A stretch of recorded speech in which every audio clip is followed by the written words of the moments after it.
Dude, it's all about food. It is. If you're putting in this much work every day, it shouldn't be this issue. I should be fucking ripped. Yeah. I should be ripped. You go from one hand to one. Exactly right there. It's all about food. I don't know about I should be ripped. I mean, if he was eating the right foods, he probably... Calories in, calories out. At the end of the day, calories in, calories out. If you're struggling to see your abs, you're struggling to get lean, it's because you're being a fat ass. I'm not going to lie to you. It's not because you're not hitting enough abs. It's not because you're not doing the right exercises. It's because you are a fat ass. All right, what is up, my beautiful people? Today, I'm looking at Action Bronson and Joe Rogan, the podcast, the Joe Rogan podcast. We're going to be checking out their barbecue and workout here. I'm actually not going to be watching the barbecue, but we're going to see what they do in the gym. Let's get to it. All about the path.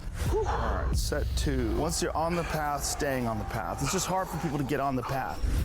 The first steps are the hardest steps.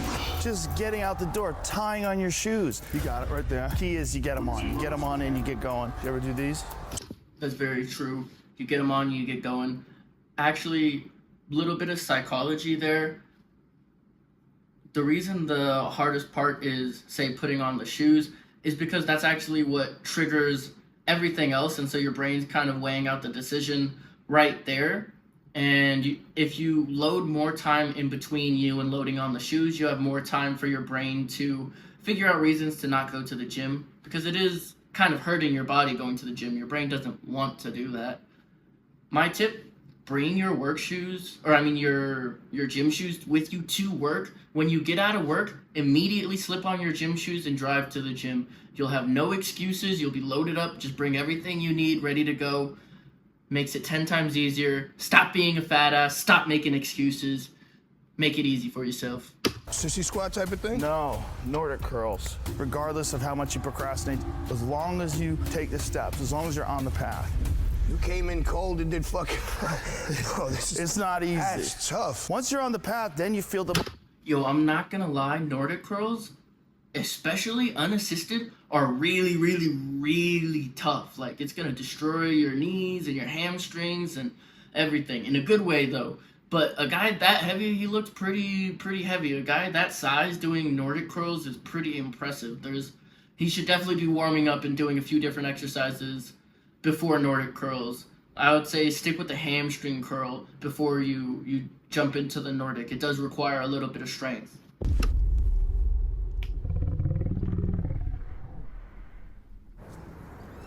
Also, side note, shout out Joe Rogan, my man. If y'all haven't gone to his comedy club, I just went recently. So freaking hilarious over there. Please go check it out if you haven't already. If you love stand-up comedy, you'll love the Comedy Mothership. It's down in Austin, Texas. It just reminded me when it said Austin Edition there.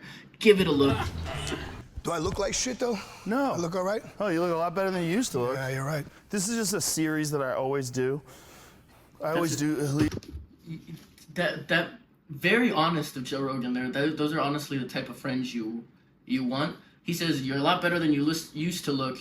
He's not going to tell him, oh, yeah, you look amazing, man. He's going to be honest with him. He's not in the best shape, but he's a lot better than he used to look. You want friends who are going to keep the honesty like that with you and be real with you. But that is very encouraging still, you know. You want to aim to be better than you were yesterday, not trying to be some Instagram or TikTok model. I like to do things that when I do jiu-jitsu or kickboxing, it translates directly to that. For sure. Because the whole body is used to moving as a unit. Nothing's isolated.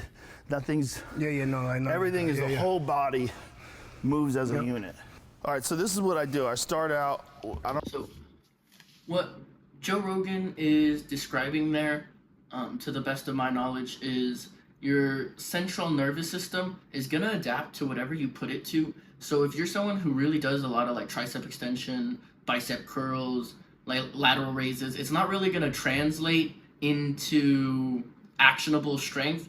Like lateral, you're not, when are you really fighting somebody and you're using a lateral raise? Your shoulders, maybe a front raise is going to be a lot more helpful than a lateral raise, but aesthetically, a lateral raise is going to be probably the number one shoulder movement. So a little bit difference in what you're training for there. Joe Rogan specifically training for jiu-jitsu or for carryover. I think if you want to look good, It's totally fine to add some weightlifting, bodybuilding movements, like some bicep curls, lateral raises. I don't think it's gonna hinder you to the point where you can't recover from them. It's actually pretty easy to recover from those muscles. So if you really want to train like Joe Rogan, but you still want to look good, just add a few accessory lifts at the end. I don't know if you can do the slant board, but Might be able to. we do sets of 20, so deep squats. So I'm going down into it like this. I don't know if you could do this. Yep. And we're just gonna do sets of 20. 2. So we'll do them together, like this. Yeah. And then just go all the way down to deep. I like to put my hands behind and then I lift up like this. 2, 3. Actually, pretty impressive there. I mean, this guy is well over 200 pounds. I think Joe Rogan even is like 200 pounds. So that guy in reference is a lot bigger than him. And to squat that much weight, he's probably like, that's like me squatting with like a 60-pound weight vest on. And just to get that down that low is good. Squatting with a board like that is actually going to be really good for your hips, your knees, everything like that, ankles. I would actually even do this on your weighted sets, like a barbell back squat with this board if you're really interested. Dude, it's all about food. It is. It's if you're putting in this much work every day. It shouldn't be this issue. I should be fucking ripped. Yeah. I should be ripped. You go from one hand to one. Exactly right there. It's all about food. I don't know about I should be ripped. I mean, if he was eating the right foods, he probably... Calories in, calories out. At the end of the day, calories in, calories out. If you're struggling to see your abs, you're struggling to get lean, it's because you're being a fat ass. I'm not gonna lie to you. It's not because you're not hitting enough abs. It's not because you're not doing the right exercises. It's because you are a fat ass. Then I go clean presses. I'll do right side, rest, then left side. Gotcha. And this is 70 pounds. We're gonna do sets of 10. Do work, yeah. Let's do work with this. Okay. You obviously are strong. Yeah. It's just food. Yeah. For humans, we're not supposed to be eating bread. We're not supposed to eat bread and sugar and a lot.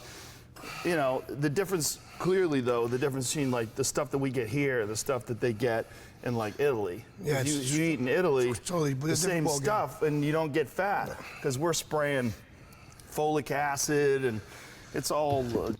To be honest with you guys, I don't think any of those like artificial things and acids and food colorings, I'm sure they provide some sort of detriment to your health. I'm sure there's some sort of trade back. Studies are coming out more and more, so maybe I'll, end up biting my own tongue on this. But I don't think it's like all the processings by themselves that are really causing the obesity epidemic. I believe 1, it's self-control, and I believe 2, it's the mixtures of a lot of fat and sugar. It's not red 40 causing overeating. It's the fact that we blend the amount of fat and the amount of sugar so perfectly that your brain just wants to keep eating and eating and eating. We've mastered the dopamine circuitry, and that's what keeps you eating, not the fact that your food is red when it's strawberry flavored. Genetically modified wheat, it's all like. Isn't that the shit that they need when they're pregnant? They fucking give you folic acid? Yeah, I don't know what they give you when you're pregnant, but Folate. Folate is what your body Foliage. naturally processes. Oh, there you go. Folic acid is the shit they spray on wheat. When you get like enriched flour, that's what that is. Your body doesn't know what to do with that. Your body's like, what the fuck is this? Yeah, but when you make cookies with the other shit, don't taste the same. It doesn't? It doesn't taste the same. Really? It gotta be garbage. Really? In America, it has to be like. So what he's explaining there is when you've eaten for so long in a certain type of way, you've kind of built up your dopamine system. In a way, you're addicted to the sugar and the fats. So when he's saying it's not tasting the same, or I hear that from a lot of clients, diet soda doesn't taste the same, it's because they become so fat that the diet stuff can no longer taste any good to them. If you start eating the diet stuff, it'll start tasting regular to you again. But you've built up such a tolerance to it that you're addicted to sugar and sweets because you're so fat. Like Hector's flour, Pillsbury. When it's made with like fine Italian flour, it just doesn't hit the same. Really? It becomes some Italian shit. Yeah, I like Italian shit. I like it too, but I want a good old fucking American cookie. That's Once in funny. a while. Keebler. Yeah. I like to involve Everything. my body with everything. I don't like to have anything isolated. I can't do Yeah, I shoulders don't- because I get too thick up on the shoulders. It's like I can't do these, or else I'm gonna fly away. I don't do benching. No, right? And I can bench. I don't do squats. I can squat. Everything I do is this stuff. Do you know who Pavel? Just a remark on what Joe Rogan's saying. I mean, I don't think he's wrong. This is a cool way to get a lot of work done. I mean, he's getting cardio. He's getting all of his body parts worked to a certain degree. He's getting some endorphins flowing. He's getting some strength. He's gaining a little bit of muscle. But if you're really focused on developing goals, I think it's better to sort of isolate. It doesn't have to be necessary isolate the muscle like bodybuilding like he's saying, but I mean isolate your goals. He's kind of going for more of a broad overall fitness approach, kind of a jack of all trades. And if you want to get really, really good at one of the things, you should probably invest more time in that one thing. Kind of like a one-trick pony versus a jack of all trades there. But in terms of weightlifting, the great thing is you can program it and have, say, 6 months bodybuilding, 6 months weightlifting, 6 months stability, another 6 months to flexibility. Things like that, you can periodize it. So what I would add for Joe Rogan's training, or what I'd do it differently, is a lot more slow eccentrics where he's actually controlling that stretch down. I mean, it's nice to get this pump going and it kind of gets those endorphins flowing and makes you feel real good after a workout. But those real hard sets where you have a real slow eccentric is also going to open you up and increase flexibility and joint health in a way that these types of movements aren't going to do. And when you're talking about jiu-jitsu and overall force production, athleticism, those are some of the best movements. Barbell back squats. If you're doing barbell back squats, deep squats like he's doing his warm-up with, say, 2-3 plates, you're going to be a really, really strong person. And if you're training jiu-jitsu or wrestling too, it's going to translate. It's not like you have to move a kettlebell in order for it to translate. So he could switch it up. I think he could do it a little bit better, but nothing wrong with the way he's doing it. Tatsuline is? Yeah, of course. I follow his principles, and Pavel's principles are, like, if you can do 20 reps of something to failure, don't do 20, do 10. Do 10, wait a long time, like 5 minutes, and then do another 10. Okay. The idea is you want to be completely recovered before you do your second set. That way you're doing the same amount of reps as if you were going to failure. You're doing it over a longer period of time, but he That feels full like, energy. yes, full energy, full strength. He feels like strength is a skill, and you shouldn't do skills when you're tired. You shouldn't be like, I feel it shouldn't be like that. You should just do the same amount of reps, just space it out over time, and you'll get stronger and you'll minimize your risk of injury. Your body will adapt to it better. I work. So reducing risk of injury there, if you're training, not necessarily strength, what Joe Rogan's describing is hardcore strength training, but if you're training in sets of 10, 15, 20, it's pretty unlikely that you're going to get injured, especially if you're doing it with decent form. Just 20 reps is pretty light in comparison of what your overall muscles are capable of. But this is, like I said, very hardcore strength training. If you want to get better at strength, it is a skill. So if you want to get a better bench, you can bench 3, 4, 5 times a week, and you'll get better at it. And like he's saying, if you wait 3 to 5 minutes, your central nervous system is going to be a lot more recovered. You're going to be able to output the same amount of strength every single set, or it's going to have a smaller decrease every set. That being said, for bodybuilding, you're going to be losing some of the brownie points in the muscle where the sauce really gets built in that tension when you're close to failure. That's what intensity matters a lot in terms of building muscle. So he might be able to maintain physique here, but Joe Rogan's not going to be packing on a lot of size with his training. Work I would do is in LA, and it's like no matter what, 20. No matter what, 20 reps, big weight, small weight, no matter what. That shit fucking taxes you. Yeah. You can't even walk the next day. Yeah, that's not the smartest way to do it. I want to grapple somebody. Yeah? I don't know why. Shall we? Yes, sir. The whole idea with windmills is we're working on range of motion. I'm going down like this, looking at the kettlebell, and then I'm going up. So you're hinging like this, ass out like that. So point your toe. Point, yep. Point, because we're gonna go Yep. down with the left, so point this side. Yep. And you're gonna clean, you're gonna press, and then once you have it pressed, you're gonna do this for 10. See, my arm slides down, and I'm running And the then you back come of up my- straight? Yes. I drop down to 50 pounds. I like it a little bit lighter with windmills. You gotta show me windmills, bro. I can't get in that position. Yeah. It's so tough. Just slowly work yourself into that position. So like, He's exactly right there. Just let your hand kind of glide down your thighs. A lot of people, you're not going to be able to get all the way down right away. A cool modification is you can elevate the knee and do this from like a lunge position or at the bottom of a lunge.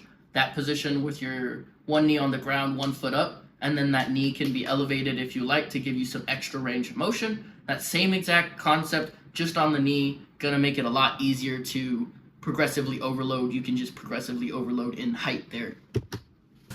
But not for reps, just like hold it. Well, we're gonna do the other side now. Let me just try point. here. Okay. I'm pointing. So clean, press, and then just slowly work your way down as low as you can. As low as you can, hold it, and now slowly bring yourself back up, straight up. But keep the arm up in the air. That's the problem here. And you don't even need to do weights, honestly. Just get down like that, keep that up. Yeah, you're a little inflexible in your shoulders. Which is He's a real big guy. It's gonna be hard for him to be flexy. bizarre to me. Because as you drop I down, could bring them back that way. right, but you do very specific motions. Yeah. You're doing a lot of this. You gotta do stuff where you're extended. You're making me feel like I'm an asshole. No, you look, fuck, you're a house. I came up with this weird little move for archery and for shooting a gun. It's ridiculous, but It's not bad.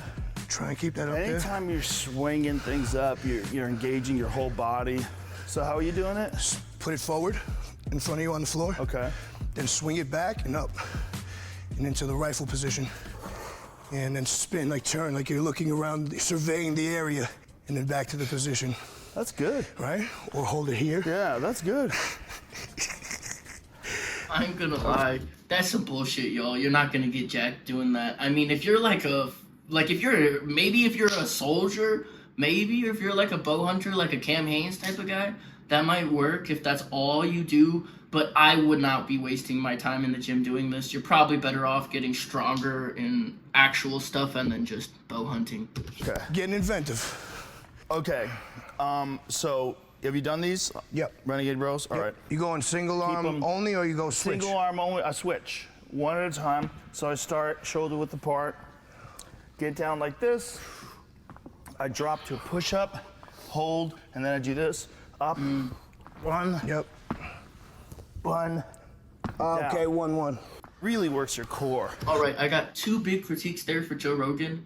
One, if you're doing your push-ups this way, I would prefer a real slow eccentric and like a crazy baller stretch. You're gonna be able to push out your chest and kind of meet it at the floor for a deficit push-up there. Really gonna take advantage of the kettlebells, gonna blow your chest up, and it's gonna give you some of that opening I was talking about before, so you won't have to stretch as much afterwards. Secondly, when you're doing this push-up 1, 2, you're gonna be taxing your body in all sorts of different ways. Unless your chest and your back are equally as strong as each other, and your left and your right side are equally as strong as each other, you're gonna end up leaving one side of the movement a little bit untouched, because most likely, like, my left side is a lot weaker. I'm probably gonna get 2 or 3 less reps there than on my right arm, so it's not gonna give me the best stimulus. Because when you're in that position, Of when you're holding up. pulling up, you really have to stabilize. Everything I do involves a lot of core. Strengthening your back and strengthening your abs and all the muscles that keep you stabilized. Yep. That's what keeps you from getting injured. And that gives you real strength to be able to like Yeah, shift yeah, your yeah, weight of with course. things. You're very strong. If you're doing this, you're strong. That's a good weight. Hard work's done. You do the sauna?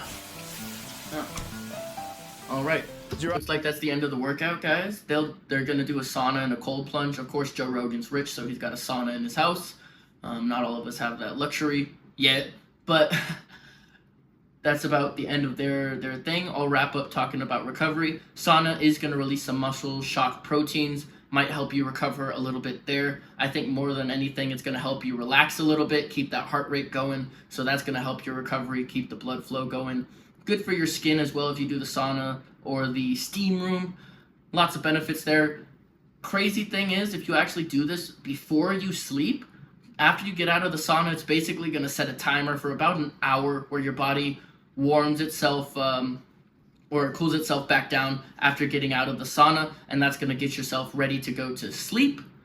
If you do the cold plunge, which they're doing after this, but when you wake up, then it's going to have the inverse effect. Your body's going to need to warm yourself back up, and that's going to start your process of waking up for you there. So you can use those to kind of alter your day cycle, or you can use them for recovery. I think cold plunge is best before a workout, sauna best after a workout or at the end of the day. That's wrapping up for today, though. That's about the end of their video. They got the full uncut video on Action Bronson's channel. That was about it for me. I'll have a video for y'all tomorrow. You know the deal. Peace.